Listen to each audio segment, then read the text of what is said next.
everyone, welcome back to Psyche Mantra. I hope you all are doing well. So today we will discuss about most important MCQ on CDP, Child Development and Pedagogy के जो MCQs हैं जो आपके CTET के और UTET के examination में बहुत इंपॉर्टेंट है, तो आइए चलते हैं उनको करते हैं। और MCQ और PYQ का पार्ट बहुत इंपॉर्टेंट है। अगर आप थ्योरी कर लेंगे और प्रैक्टिस नहीं करेंगे तो आपकी थ्योरी पढ़ने का भी कोई फ़ायदा नहीं है। So let's begin with our session. So first question is the belief that children behaviors can be modified by reinforcers and punishers is based on the idea। इसका मतलब है कि जो बच्चों का बिहेवियर है वो मॉडिफाई किया जा सकता है रेनफोर्स करके या फिर पनिशमेंट देके। ये किस आइडिया पे बेस है? Development is primarily influenced by heredity only, both heredity and environment only, neither heredity nor environment। Okay यह अवधारणा कि बच्चों के आचरण को प्रबलीकरण और दंडों द्वारा परिवर्तित किया जा सकता है, इस पर आधारित है कि प्राथमिक रूप से विकास किससे प्रभावित होता है। तो ए ऑप्शन है केवल आनुवांशिकता से, बी है आनुवांशिकता और वातावरण से, सी केवल वातावरण से और ना तो आनुवांशिकता और ना ही वातावरण से।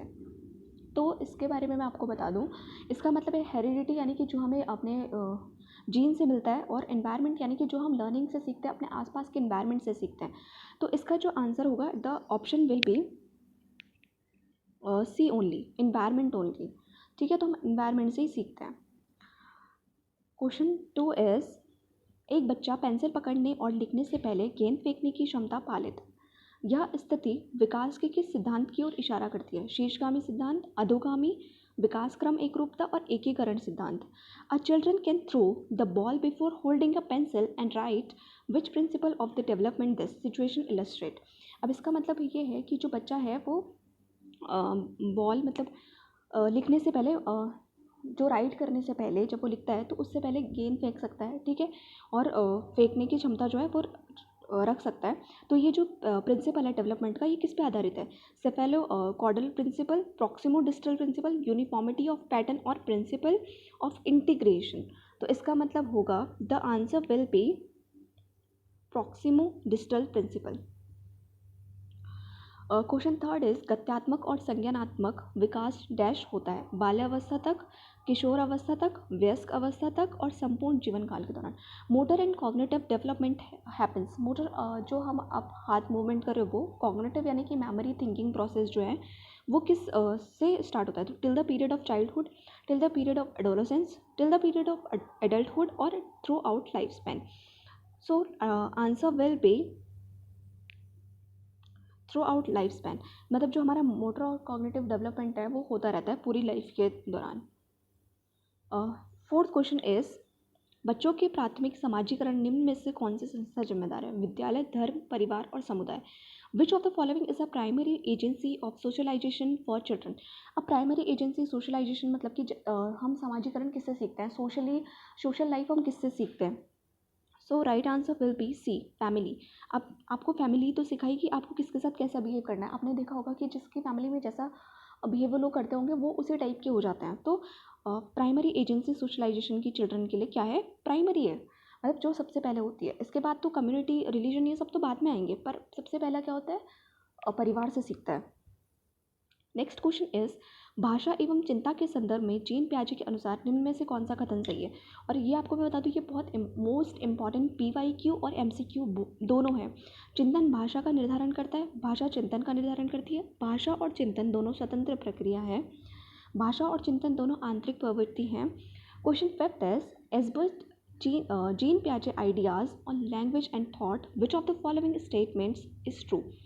So option A is thought determines language, language determines thought. C is language and thought are independent process, and language and thoughts are innate proposition। तो जीन प्याजे ने के अकॉर्डिंग इनमें से कौन सा कथन राइट है? Which option is true? Jean प्याजे के अकॉर्डिंग कि थॉट जो है लैंग्वेज लाता है, या फिर लैंग्वेज थॉट लाती है, या फिर लैंग्वेज और थॉट दोनों अलग अलग प्रोसेस है, या फिर लैंग्वेज और थॉट दोनों इनेट है, मतलब बाय बर्थ है। तो right answer will be thought determines language. तो इन्होंने क्या बोला है जीन प्याजे ने कि जब तक आपको कॉन्सेप्ट पता नहीं होगा, जैसे मदर का कॉन्सेप्ट है, तो मदर का कॉन्सेप्ट पता नहीं होगा उस तब तक आपको लैंग्वेज का डेवलपमेंट नहीं हो पाएगा कि माँ कौन होती है। ओके, क्वेश्चन 6 इज दो गिलास में समान मात्रा में जल है, परंतु अनु सोचती है कि लंबे गिलास में छोटे और चौड़े गिलास से जल अधिक है। जीन पियाजे के अनुसार अनु के सोचने का आधार क्या है? केंद्रीयता, क्रमबद्धता, संरक्षणता, परिपक्वता। So, two glasses hold the same amount of water, yet Anu thinks that the taller glass holds more water than the wider but shorter glass. According to Jean Piaget, this reasoning of the Anu is due to. So, right answer will be centration. Okay. अब देखिए, आपने कभी बच्चों को देखा होगा, जब बच्चे होते हैं, छोटे होते हैं, तो उनको कॉन्सेप्ट जो है उनको सिर्फ बड़े का साइज़ के हिसाब से पता होता है। उनको ये नहीं पता होता कि छोटे और चौड़े गिलास में भी उतना ही पानी आएगा जितना एक लंबे गिलास में पानी आएगा। तो इसको बोलते हैं सेंट्रेशन। ओके,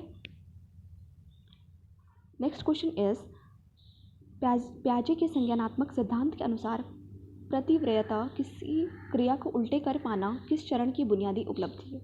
संवेदी कामक चरण, पूर्व संक्रियात्मक चरण, मूर्त संक्रियात्मक चरण और औपचारिक संक्रियात्मक चरण।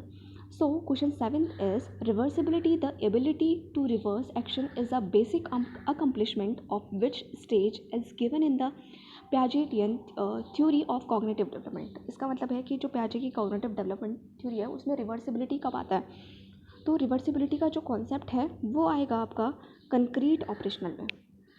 तो पहले कौन सी स्टेज आती है? पहले सेंसरी मोटर, फिर प्री ऑपरेशनल और कंक्रीट ऑपरेशनल। फॉर्मल ऑपरेशन जब बच्चा हाइपोथेटिकल डिडक्टिव रीजनिंग लगाने लग जाता है तो फॉर्मल ऑपरेशन सबसे लास्ट की स्टेज है, sensory motor first stage, pre operational second stage, reversibility जो है आपकी थर्ड स्टेज में आएगी।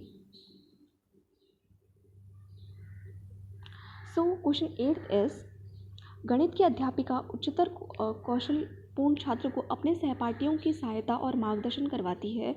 वे किस सिद्धांत के कार्य को गठन करने का उपयोग करने का प्रयास करें?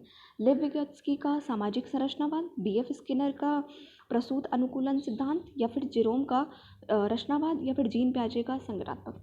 मतलब कि अपने पूर्ण छात्रों सहपाठियों जोन ऑफ प्रॉक्सिमल डेवलपमेंट, तो लिव विगोत्स्की का जो है सामाजिक संरचनावाद।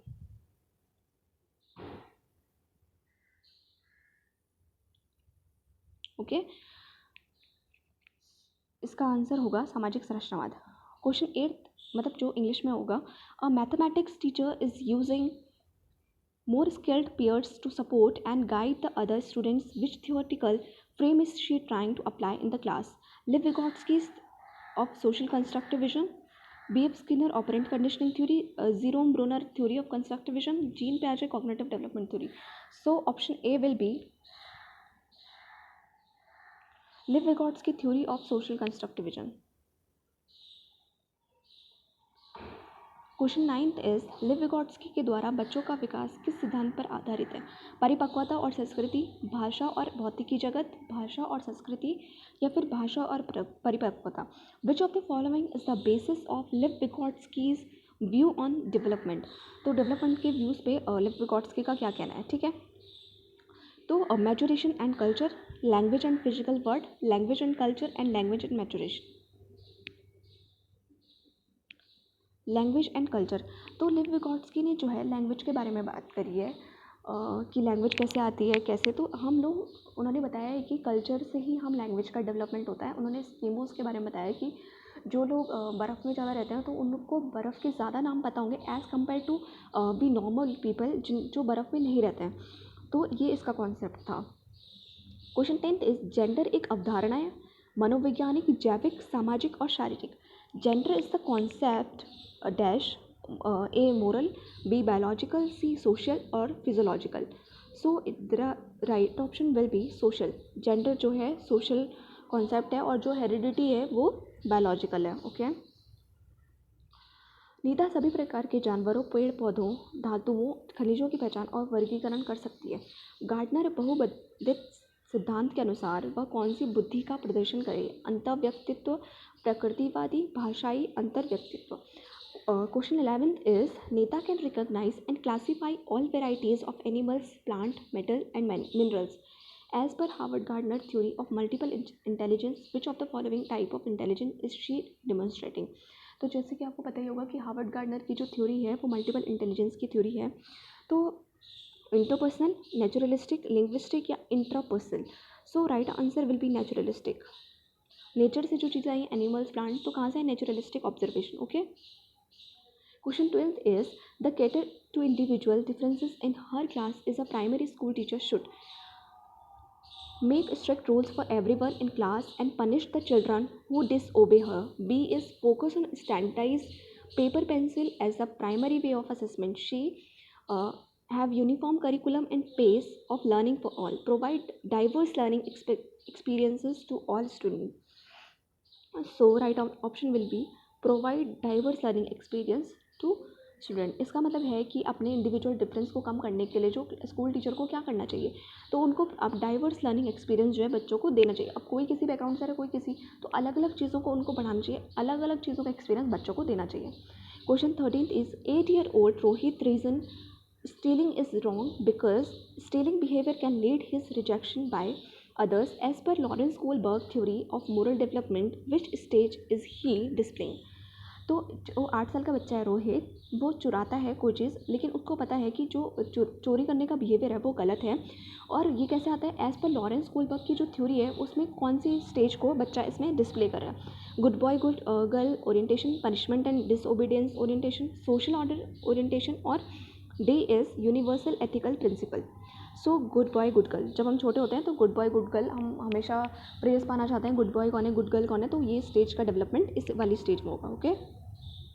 Question 14 is a collection of students work on a variety of tasks throughout the meant for keeping a record for their performance is known as rubric, file, data sheet and portfolio. So right option will be portfolio. जो students के जो मतलब काम होते हैं, task through out the meant for keeping a record, अपना record किस पे रखते हैं वो जो उन्होंने टास्क करे हैं, अपनी परफॉर्मेंस का, तो पोर्टफोलियो में रखते हैं. Okay. 15th question is in a progressive school the education imparted will make the children active explorer, active follower, passive follower और पैसिव एक्सप्लोरर. तो बच्चों को हमें क्या बनाना चाहिए, एक्टिव एक्सप्लोरर बनाना चाहिए. ठीक है, ताकि वो एक्टिवली एक्सप्लोर करें. एक्टिव फॉलोवर, फॉलोवर का मतलब है कि आप सिर्फ फॉलो कर रहे हो, आप खुद से चीज़ें एक्सप्लोर नहीं कर रहे हो. पैसिव फॉलोवर मतलब कि जो पीछे से बैठ के या फिर पैसिवली कर रहे हैं, एक्टिवली नहीं सुन रहे. पैसिव एक्सप्लोरर की मतलब आराम से पैसिवली एक्सप्लोर कर रहे हैं, ऐसा कोई एक्टिव एक्सप्लोर नहीं कर रहे हैं. So that's all about today. Thank you so much guys. Like, share and subscribe. Thank you so much.